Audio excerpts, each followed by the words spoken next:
Hello, my name is Greta Harrison. Welcome to Born Fabulous Podcast, Season 3, Episode 16. The theme of this season is young adults with intellectual disabilities living full lives of independence and interdependence. You will hear interviews with parents, support staff, and of course the young adults with intellectual disabilities. Please note these interviews were done 1 to 2 years ago. Achieving independence is a complex journey for many individuals and families. There were many stops and starts with various entities when putting together Season 3. Regardless, this content is very relevant, and we hope you will find it helpful. This is the last of 3 episodes that feature Micah Fialka-Feldman and Katherine Sanderson. Katherine is one of Micah's support staff, a critical member of his team. Micah is well known as one of the stars of the acclaimed film Intelligent Lives. He is a teaching assistant at Syracuse University and a sought-after keynote speaker. Micah's book, Opening Doors, is scheduled to be released in the summer of 2024. Micah has an intellectual disability. Now please enjoy this short clip of The Ring. The lyrics are by Melissa Riggio, a young lady who had Down syndrome, and was the focus of episodes 1 through 4 in Season 1. The music and voice are by Rachel Fuller.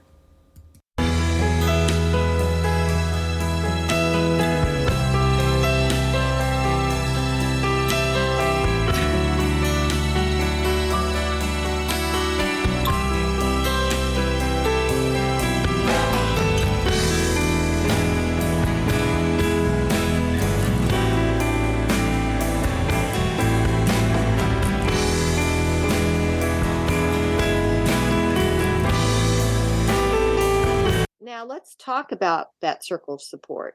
Let's talk about, how it's working now. You had it when you were in elementary school, you've had it all throughout high school and college, and now in this stage in your life, how does your circle of support work? Like, how often do you meet, that type of thing? Yeah, how it works is I have meetings once every other month. Right now they're on Zoom. I'm hoping to have a face-to-face meeting sometime in the future, and then and they're on Zoom, and it is great because other people can join on Zoom, like friends from other cities and states, and they're only 1 hour, and they come up with great ideas, and I come up with the agenda, and they're just great meetings, and great things about great things how to help me. Thank you for that input. I love that you just mentioned there you keep it to an hour. So you want to make sure that you're using everybody's time is valuable and you're using it to the best of everyone's ability. And I love that you said that you come up with the agenda.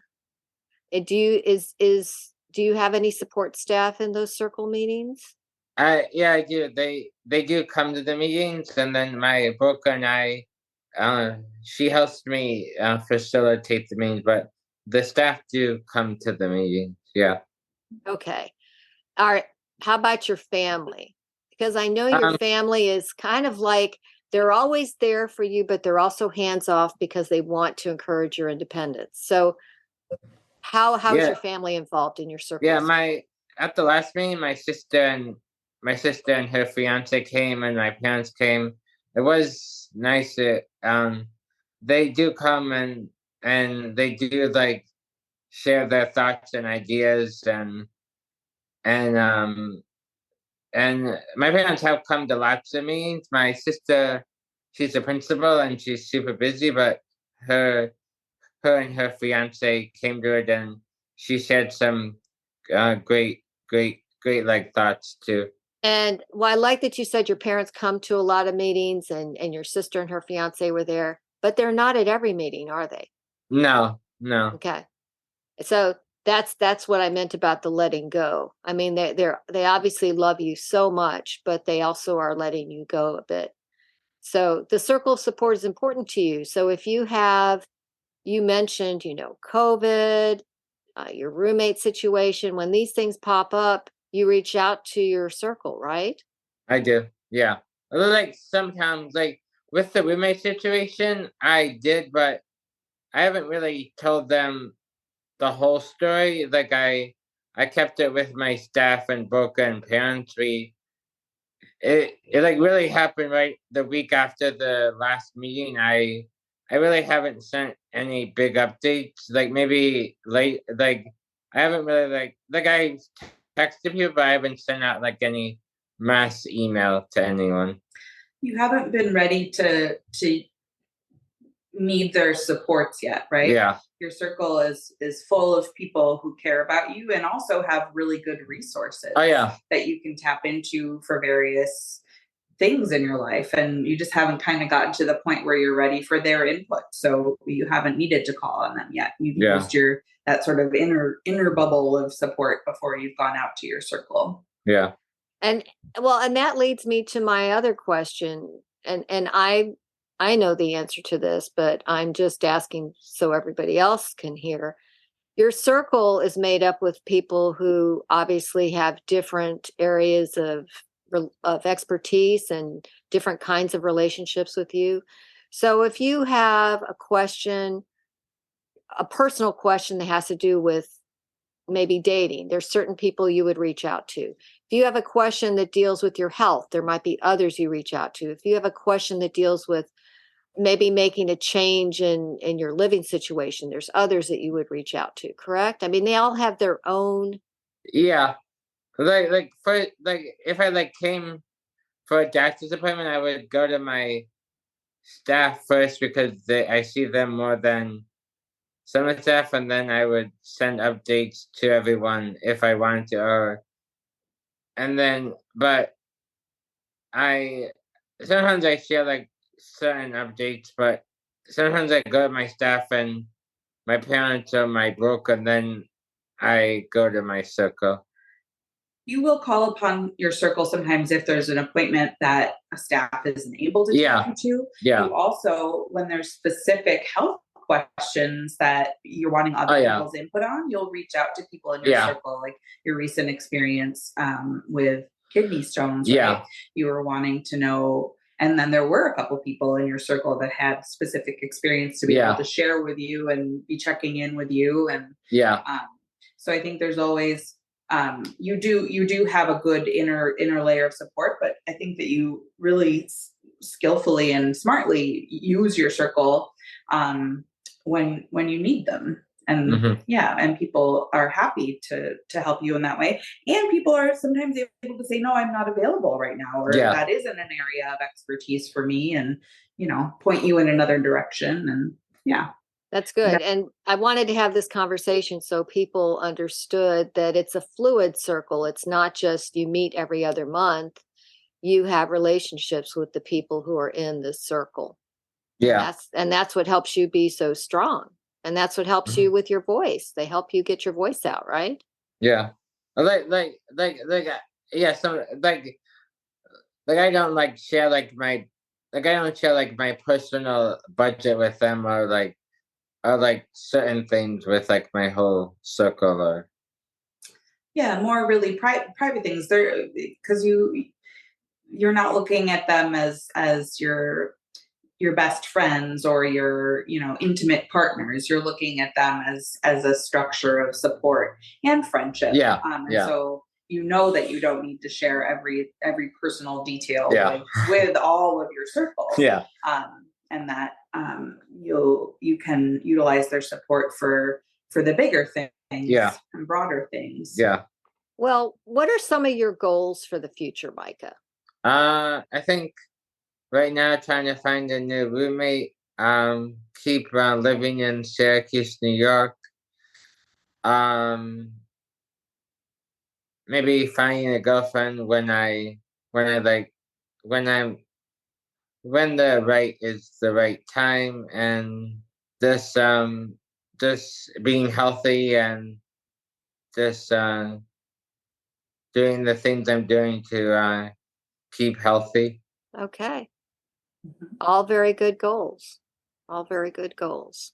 Now, are there any little things? They might seem like everyday things to you, but any things that help you be independent? Like, for instance, something on your wrist? Oh yeah, I like have an Apple Watch that I can wear during the day and night, and it helps me track when I'm running, when I'm sleeping, and it helps me know about my calories, and it's a great watch. How long have you been using that? Since my birthday, when I turned 38. Okay. Right. Do you use one of those smart devices that has a name? I can't say it because mine will turn on in my house, but Oh, no, I did, and then I just got weird about it. Nah. Like, I have it in my bedroom, but I took a break from it. It was just weird. okay. So you don't really depend on that. Is No, is there anything else that helps you? yeah, I have Siri on my phone and Apple Watch. Yeah, So you talk to Siri. I do. Okay. Siri does dictation for you, right? What? Siri Yeah. will be a scribe for you. Sometimes. Yeah. She does a good job. Sometimes she doesn't put the right words in my messages, but Okay. So you're using Siri to talk and make messages. That's a good tip. Is there anything else that you think of that in your everyday life helps you be independent? I'm learning now, like on my calendar, I've learned how to wash my hair because I have it in my calendar now, and I wash my hair and put things in my calendar to knowing when to wash my hair and when to put cream on my face. And yeah, not that you didn't know how to do these things, but more that you didn't have a sense of what was expected in terms of frequency. Yeah. And again, not that you weren't even doing them enough. It's that maybe you were doing things too much or maybe not enough. And so you asked for prompts to be put in your calendar. So then you see that this is a good day to change my sheets every week, or this is the day that I'm supposed to wash my hair. And I don't have to wash my hair every day, but I should shower. It's just, just getting a better sense and using your calendar and your phone to be those reminders. And I think you're also getting more, you're making more requests of ways to help you be more independent with your skills, right? You've talked recently about making some storyboards or picture stories with steps for certain cleaning tasks or things like that. So getting a little bit more creative with some of those tools is something that you're interested in doing at this point. Yeah. Okay. So Micah, you are such a wonderful, positive example of using social media for good. You've built such a strong social media circle of support around you. Can you share your thoughts about social media? Maybe some tips and suggestions, because you've done a great job. Yeah, it's good to like post things on Facebook when I like post things on Facebook about like updates of sharing my feelings or thoughts about my thoughts of how day is going or how my evening and how things are going, and people like have really like following me and reading everything I post, and I'm you share links too, right? Oh yeah, and I share links from other friends and other people, and I'm trying to like learn how to take breaks from social media too. Like by 10:30 to go to bed, and I'm trying to learn that of one of my goals too, of taking breaks from like my phone and other things. Well, that is important. You can't do it 24 hours a day. And No. I want to throw out there that for me as an observer, what I like about your social media presence is you have built a good number of friends on Facebook, but it's all from a relationship standpoint. You're not out there posting a picture of yourself every single day. You're not out there just trying to get, X number of followers to have followers.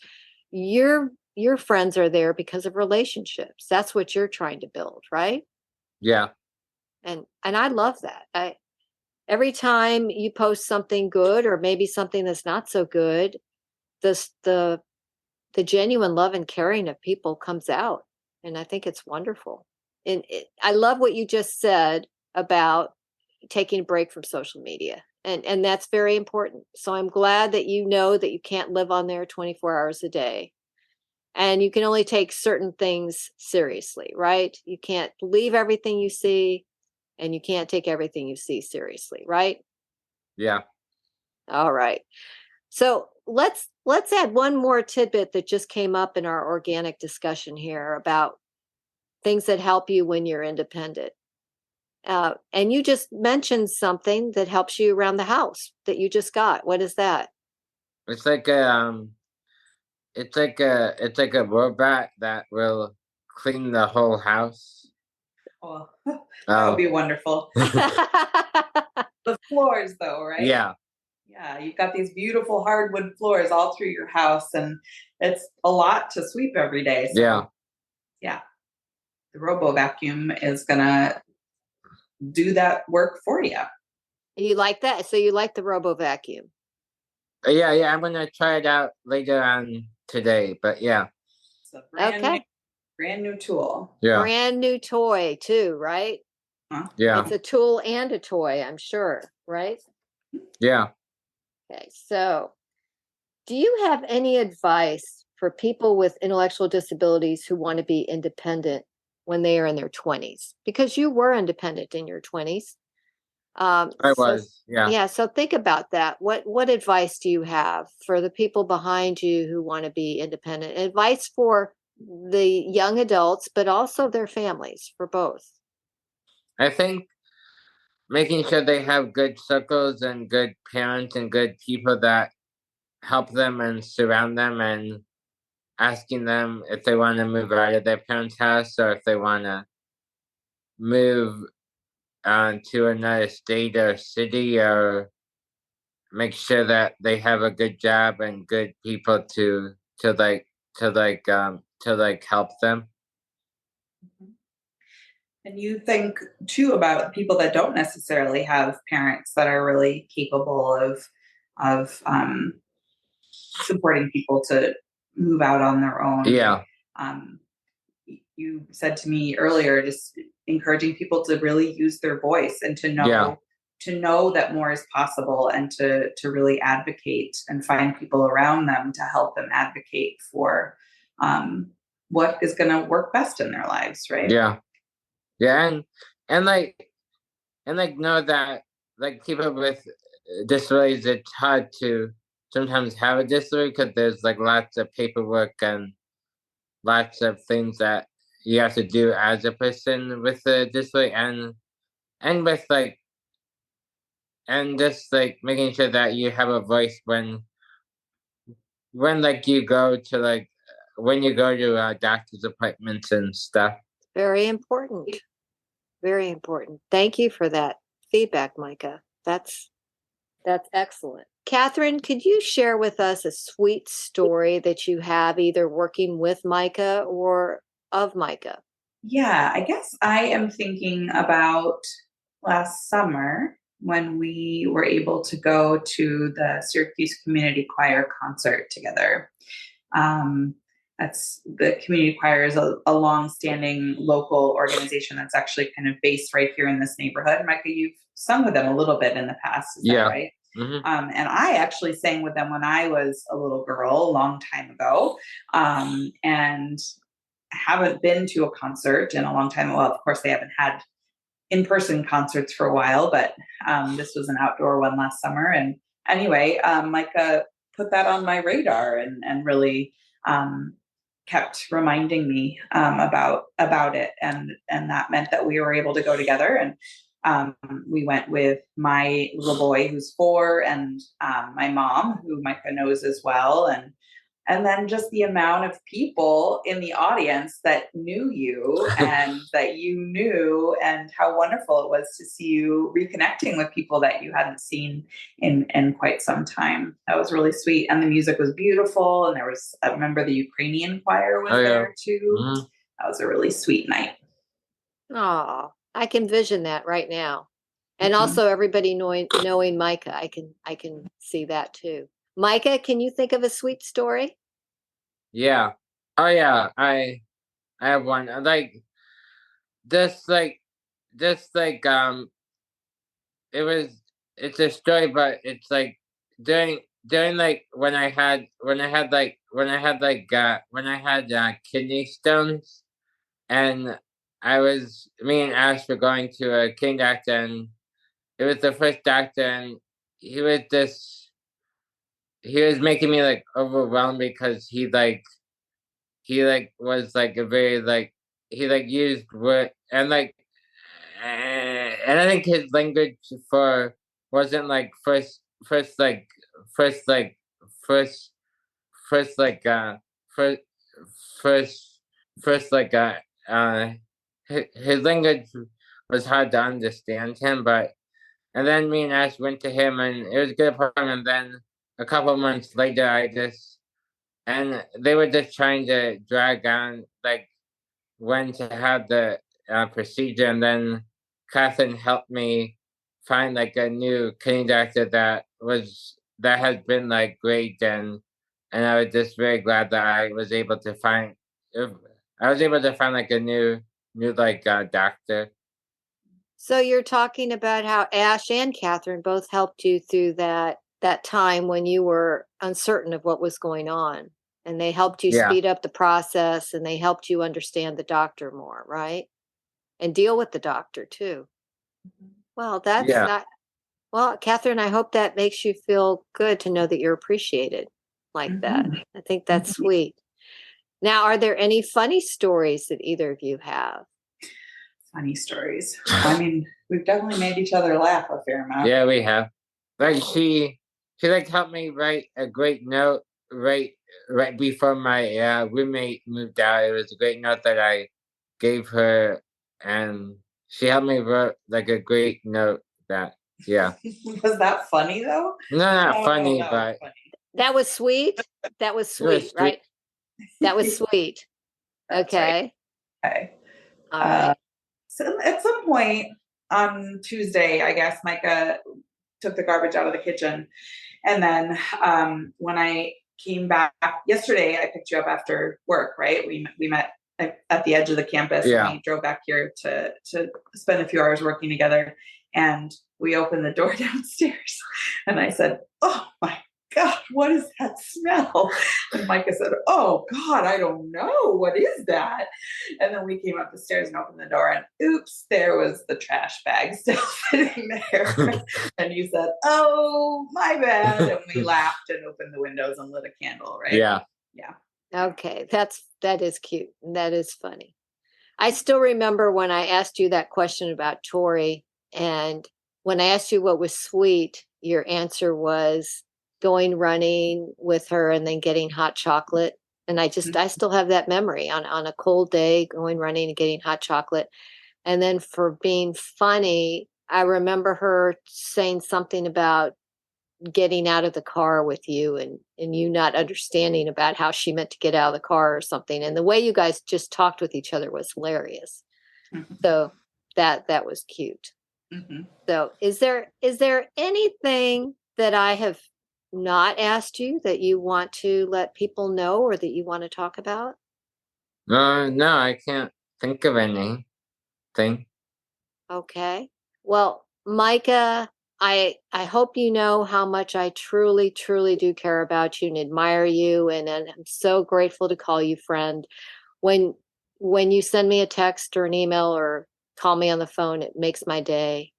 And I just want to thank you for sharing your life and your wisdom and your suggestions for everybody else, so that we can hopefully help make a more inclusive world and have more people be independent like you are and interdependent. And Katherine Sanderson, I want to thank you for your time today too. Your input was invaluable, and I just love how you make sure that there's nothing about us without us. Like you were saying, you want the person with a disability to definitely be part of the equation, and you want to work with people, not for people. And I just love everything about your vibe. I can definitely see why Micah's parents chose you a year ago, and you seem to be a gift to each other. So thank you for sharing your time today and I greatly appreciate you. Thank you. Thank you. Thank you. Thank you. Thank you for listening to episode 16 of Born Fabulous Podcast 3rd season. I hope you enjoyed it and want to hear more. Short video clips from most episodes are available on our YouTube channel and on bornfabulouspodcast.com. In episode 17, you will meet the parents of James and Kristen Zoll. Both sets of parents talking together. They have a wealth of knowledge to share about their young adults who have been married for over 5 years now. James and Kristen live a happy, independent life with proper supports in place. Please follow and like us on Facebook, Instagram, and Twitter. If you enjoyed this episode, I'd be honored if you would leave a review wherever you heard this podcast. Now, please enjoy this clip of Love is a Potion. The lyrics are by Melissa Riggio, who was the focus of Season 1, Episodes 1 through 4. The music and voice are by Rachel Fuller.